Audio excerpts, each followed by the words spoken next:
E aí, pessoal, como é que vocês estão, hein? Esse vídeo aqui vai ter um formato um pouquinho diferente, então a gente vai fazer o seguinte, eu vou escolher uma pergunta de vocês semanalmente e eu vou responder essa pergunta, tentar responder de uma forma bem legal pra você. Então, a pergunta da vez foi a pergunta do Gustavo Alves. Gustavo Alves falou o seguinte: sabe dizer se a masturbação reduz a quantidade de testosterona circulante no sangue? E cara, que triste, né? Mais um vídeo desmonetizado, mas beleza. E Gustavo, né, pelo jeito tá se preparando pro NoFap September e tá querendo saber se realmente isso aí é eficaz. Mas vamos lá, vamos responder a sua pergunta. Primeiro de tudo é o seguinte, eu reuni 2 artigos aqui. E sim, meu jovem, esse assunto aqui é um assunto pertinente à ciência. É importante a gente saber a dinâmica hormonal e alguns processos fisiológicos. O primeiro artigo que eu preparei tem como nome a resposta endócrina do organismo induzido pela masturbação seguida de 3 semanas de abstinência sexual. Um artigo publicado por Michael Exton e colaboradores lá da Universidade de Hannover, da Alemanha. E para começar, os autores discutem os efeitos da abstinência. E isso é algo que interessa bastante quando a gente fala sobre esse tema. A literatura mostra que ficar longos períodos de abstinência podem influenciar negativamente na qualidade do espermatozoide. Entretanto, períodos de 12 horas a 10 dias de abstinência podem melhorar essa qualidade. E aqui nesse artigo eles investigaram os níveis de excitação, tá? É isso mesmo que você está pensando. As alterações cardiovasculares e as alterações endócrinas de todo mundo. Os caras pegaram 10 adultos de 22 a 29 anos, jovens dinâmicos lá no ápice de sua virilidade, que estavam em relacionamentos saudáveis, realizando o intercurso por 2 a 3 vezes por semana, e eles passaram por testes médicos, psicológicos antes do exame também, até para ver se eles tinham algum problema, algum bloqueio também em relação à pornografia. Aí os pesquisadores, meu caro, fizeram o seguinte: às 4h30 da tarde, às 4h30, deixaram passando lá 2 pornozão num videocassete, que ainda era um período que tinha videocassete, para os caras assistirem. E detalhe, tá? As salas elas tinham isolamento acústico, só um parênteses, então não tinha problema de um se ouvir, por exemplo. Eles coletavam todas as amostras necessárias nesses períodos que antecede o experimento e durante e depois de 21 dias, que é o período que eles iam ficar em abstinência, eles voltavam lá no laboratório, 16h30, mesmo horário, e faziam tudo novamente. E vamos para o que interessa. Afinal, quais são os resultados dessa pesquisa? Notou-se que o score de excitação foi mais alto depois do período de abstinência. Isso, na verdade, já era de se esperar, porque eram indivíduos que faziam intercurso pelo menos 2 vezes por semana e passaram por esse período. Apesar disso, os níveis de prolactina não se alteraram muito. E uma das justificativas do estudo era exatamente essa, era investigar se a prolactina, como hormônio que responde ao arousal, por exemplo, seria algo que se alteraria junto. E, na verdade, eles viram que não se alterou tanto assim. E sobre a testosterona, que é que realmente interessa, não houve diferença significativa nos níveis basais antes do experimento, tá? Depois que eles passaram o tempo em abstinência, na hora que eles foram realizar antes desse momento, não houve diferença. O que houve diferença, na verdade, foi um aumento significativo durante a sessão que se permaneceu depois também. E esse aumento na testosterona foi significativo. E os pesquisadores atribuem esse aumento justamente pelo período de abstinência que foi seguido da quebra dessa abstinência. A questão afetiva, a expectativa de um período de 21 dias, naquele dia eles sabiam que eles iam sair da seca, e a testosterona é um hormônio que também tem a ver com a fisiologia da ereção, pessoal. Então, principalmente a ereção noturna, por exemplo, que a testosterona mexe bastante com os neurônios responsáveis pelos reflexos copulatórios, e isso tem muito a ver com a ereção. Então, essa alteração fisiológica realmente aconteceu. Outro artigo, que foi um artigo lançado 1 ano depois desse, publicado por Jianming e colaboradores lá da Universidade de Zhejiang, na China, eles também viram resultados bem parecidos com esse estudo.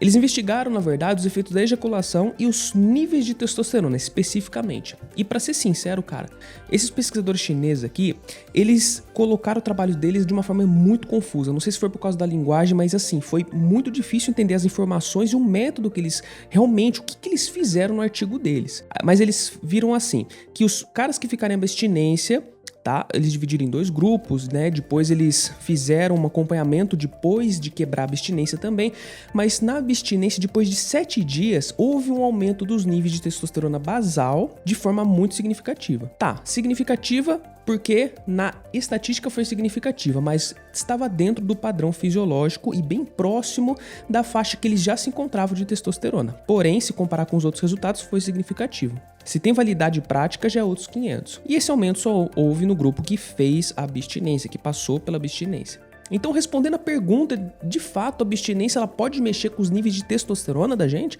Sim, ela pode mexer sim.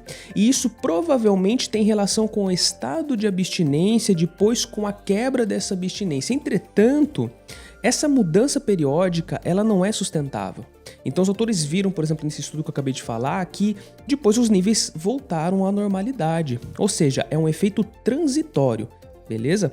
Só que olha só que perigo que esses estudos são, né, cara? Se você aí não tem maturidade acadêmica, você pode olhar esses resultados e inventar um NoFap September, por exemplo. Você pode falar o seguinte, ó, esses caras passaram um período de abstinência e houve melhora na testosterona basal, sem eles fazerem nada. E aí vem muitos treinadores, inclusive, proibindo, restringindo seus atletas de encontrarem suas namoradas, as suas esposas, por exemplo, antes de um jogo, antes de uma partida, antes de uma luta.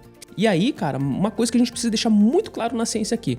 A ciência a gente precisa sempre operacionalizar. Tá, aumentou um pouco a testosterona desse cara, por um curto espaço de tempo. A pergunta é, esse aumento é significativo para trazer algum benefício no treinamento? Algum benefício na massa magra? Isso realmente é significativo? Não. Até porque vários autores, inclusive, já viram que o próprio treinamento de força, principalmente exercícios multiarticulares como agachamento, como o supino, aumentam mais significativamente do que outros de forma transitória os níveis de testosterona. Então você não precisaria ficar, na verdade, em abstinência, olha que beleza. Basta você fazer um bom treino que você conseguiria elevar seus níveis de testosterona. Só que isso também causa um desentendimento de que treinadores deveriam prescrever sempre treinos multiarticulares como forma de aumentar IGF-1, aumentar GH, os níveis de testosterona, porque realmente esses exercícios promovem mais aumento. Então o treinamento, dependendo de como for, aumenta transitoriamente a testosterona. Só que aí, meu caro, vem outros pesquisadores e mostram que esse aumento transitório não é nada significativo para você ter realmente ganhos adicionais de força ou na massa magra. Então, a testosterona realmente não é tudo, gente.